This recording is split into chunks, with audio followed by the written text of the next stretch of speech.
Dear children, presenting before you the demonstration of the very first lesson of your text, Summer of Beautiful White Horse. Before we delve deep into the story, let us know something about the author, William Saruhan. August 31, 1908 to May 18, 1981. Was an Armenian-American novelist, playwright, and short story writer. He was awarded the Pulitzer Prize for Drama in 1940 and in 1943 won the Academy Award for Best Story for the film adaptation of his novel The Human Comedy. While still at school, he had sold newspapers in his spare time to earn money, badly needed by his family, who were living in what he describes in My Name is Aram as the most amazing and comical poverty in the world. With the coming of the Great Depression, he was more committed to writing than ever and gave up all pretense of following seriously another career. Occasional winnings from gambling supplemented the scant living he earned at this time by working on Saturday market stalls selling vegetables. Although the prospect for an unknown young writer specializing in his own unorthodox brand of short stories was bleak indeed, during this difficult period he refused to compromise his literary integrity. He continued instead to work in defiance of what was commercially acceptable, a hard and lonely path, but the only choice for a writer of true originality.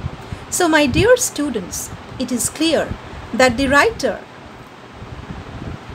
in spite of dire need, dire crisis, he did not compromise with his integrity, with his honesty. He worked hard, but finally ended up leaving his passion as a true writer of true originality. His works. Saruhan's career as a playwright began in earnest with My Heart's in the Highlands in 1939. Late in 1941, he wrote a film scenario in Hollywood, The Human Comedy. In 1952, he published The Bicycle Rider in Beverly Hills, the first of his several book-length experiments in autobiography. A warm-hearted novel followed his book, On the Theatre, written for his daughter and serialized in the Saturday Evening Post, Mama, I Love You, a new collection of short stories, The Whole World, and a book for his son, Papa, You Are Crazy. Now, my dear children, the story, Summer of Beautiful White Horse. Now, what is the setting of the story? How is the story set? The story is set in San Joaquin Valley in California. The two cousins, Aram and Morad, they belong to Garglonian tribe of Armenia. Aram's cousin Morad surprises him one morning by tapping on his window from the back of a magnificent white horse. Morad is generally accepted to be crazy by everyone except Aram. Now, something about the Garglonian tribe. This tribe is from Armenia. This tribe is a group that operates in this modern predicament while clinging to values of the past of their native Armenia. In Saruhan's short story, these values become extremely important in how the characters in it relate to one another. There would be various instances in the text where we would get that characters stay true to their identity, to their tribe. They are honest and integral. The Garglonian tribe was too poor to have enough food for young and old alike, but they were famous for their honesty. Whatever be their situation, they never compromised on this. The idea of respecting the bonds between individuals becomes extremely important to this group of Armenians. Summer of Beautiful White Horse, a story of trust and honesty. An overview of the story.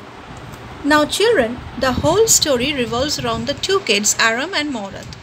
Now, Aram was a 9-year-old boy and Morad was 13. Now, there is a conflict between their fanciful desire of riding a horse and to do justice to the reputation of their tribe, which was famous for honesty. Now, Morad is generally known to be a boy who wants to live his passions, and he could do anything to live his passions. He could go to any extent in order to fulfill his dreams. And the other thing, to do justice to the reputation of their tribe. So there is a conflict. The Gargulanian tribe is known for their unparalleled honesty, and being the members of Gargulanian tribe, they had stolen a horse and had kept for long only to fulfill their desires. But when the owner of the horse, John Byro, declined his own horse only for the fact that both the boys belonged to Gargulanian tribe, Morad and Aram felt the pricking of conscience and decided to return the horse back to its owner and do justice to the name and fame of their tribe. Now children, let me give you a detailed summary of the text. So long we had gone through the overview of the text. Now this story begins by introducing the two main characters, 9-year-old Aram and his 13-year-old cousin Morad, who come from an Armenian family and live in the San Joaquin Valley in California. Morad wakes Aram up one morning before dawn, tapping on his window. When Aram looks out, he sees Morad riding a beautiful white horse. Morad issues an invitation for a ride, but Aram is skeptical. No member of the Gargulanian family is wealthy enough to afford such a horse. Aram realizes that Morad must have stolen the horse but cannot believe it. So, Aram one fine morning was waken up by Morad, his cousin. And what was the sight that Aram discovered? He was riding a horse. Morad was riding a horse. But Aram could not believe his eyes because they were too poor to afford such a beautiful white horse. Now Aram realized that Morad must have stolen the horse but cannot believe it because he knew how passionate was Morad. And he knew it also that Morad could go to any extreme in order to fulfill his dreams. Morad remains coy about the horse's origins. Coy means he totally remained silent about the horse's identity, and Aram justifies the theft to himself, reasoning that perhaps it is not actually stealing unless they try to sell the horse. Unable to resist any longer, Aram hops on the horse behind Morad. As they begin their ride, Aram reflects on his cousin's unconventional nature. Everyone says he inherited the crazy streak of the tribe from their uncle Khusro. Though Morad is not a direct descendant of Khusro, the tribe believes that Khusro is the father of his spirit. Means Morad is not direct inheritant of Uncle Khusro, but he possessed that idiosyncrasies of Uncle Khusro. The two enjoy a long and satisfying ride until Morad orders Aram off the horse, wanting to ride alone. So Aram demands that he wants to ride the horse alone. Aram demands the same privilege, so after Morad finishes his solo ride, Aram climbs back on. So it was now Aram's turn. Unfortunately for Aram, the horse runs into a neighbor's vineyard where it begins to leap over vines.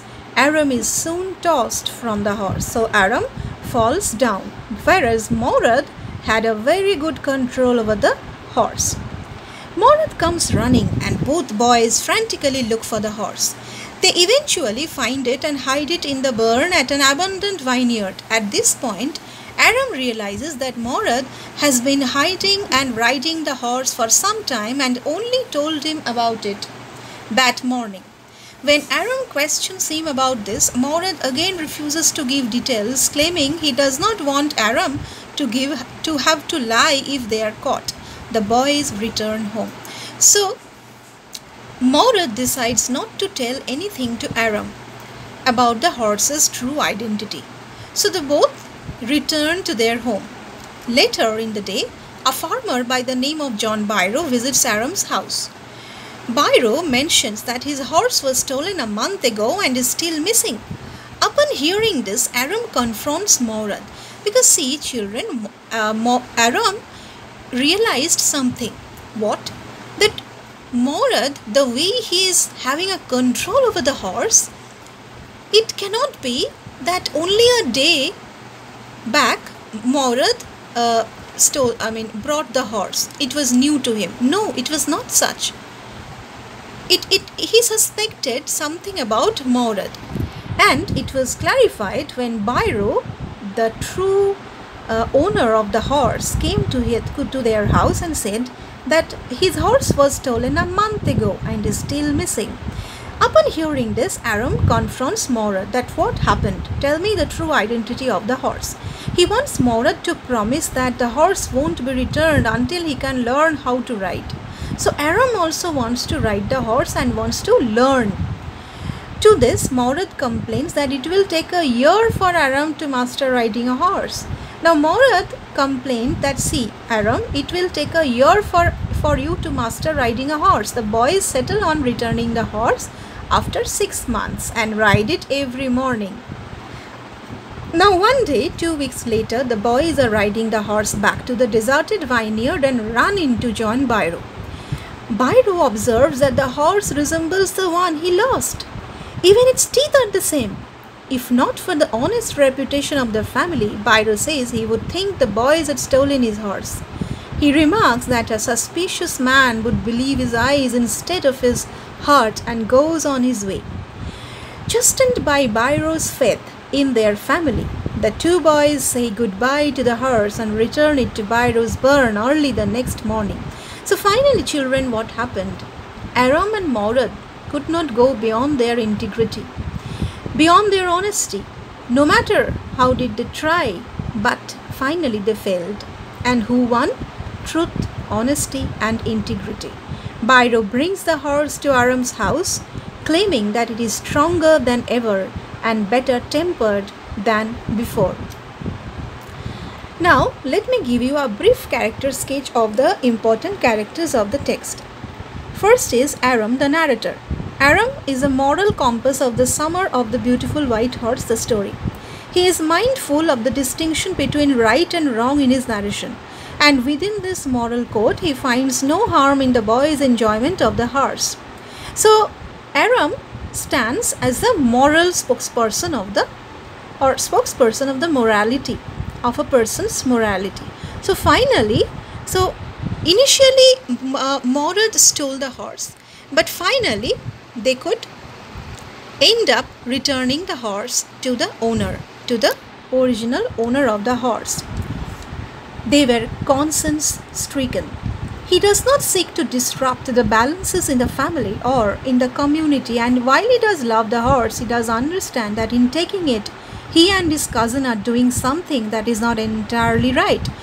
Quite in contrast to Aram, Morad is more unruly, guided by his passions. This sense of wildness is what causes him to take the horse, because he is guided more by his passions than by his morality. Morad does believe that he has a special approach to dealing with animals. This makes him approach things differently than Aram. He showcases complete immersion and involvement with his passions and interest, namely animals. Next is Uncle Khusro. Uncle Khusro is most indicative of the crazy streak in the family. He is loud and forceful in the way he speaks, repeating his characteristic order to pay no mind because it is nothing to worry about throughout the story. Part of the tumultuousness of his character stems from his longing for his homeland. Uncle Khusro represents the sense of an old voice who carries himself in a very demonstrative manner. His refrain of "it's no harm, pay no attention to it" is a statement on his approach to problems and predicaments. Dear children, throughout the story, whenever we get Uncle Khusro before us, we'll find that whatever problems being taken to him to solve, to get his advice, to seek his advice, he has always said, pay no attention to it. It's no harm. It's not a problem. So he is a very casual, very cool, happy-go-lucky person who is not bothered about the happenings of the world. Or even if he is aware of, he is not so very deeply involved because it's no harm and he needs not pay any attention to it. Now John Biro, the horse's rightful owner, has a suspicion about the boys having the horse and pays a visit to Aram's home. He was a lonely man who befriended the family. He understands their virtuous, honorable existence. Whose virtuous, honorable existence, children? Aram and Maurod's. That means the people belonging to Garogulenian tribe. But also knows the boys have his horse. He hints to the adults but does not accuse the boys directly of stealing. When Biro and the boys run into each other, the boys have the horse. Biro knowingly examines the horse but does not accuse the boys of stealing it. He allows the boys to return the horse without asking any question. Now, let us have a comparative study between Aram and Maurad, the two prominent characters of the text. Aram is 9. Aram is calm and quiet, and the world is still a mysterious dream to him. Maurad is 13 years old. Maurad, on the other hand, is a daring boy who is considered crazy and a natural descendant of crazy Uncle Khusro. Now, Aram believes in a carefree and joyful life. He was a very honest and timid guy. Now, if you read the text, you would find that Aram's attitude to life is full of timidness and honesty. He had the raw innocence of childhood. He was free from the clutches of modern man's life. See, children, even Aram also had a desire to ride the horse, but he did not think of stealing it, which Maurad had. He was crazy. Now, Aram was free from the clutches of modern man's life. His life was surrounded by the freshness and openness of nature.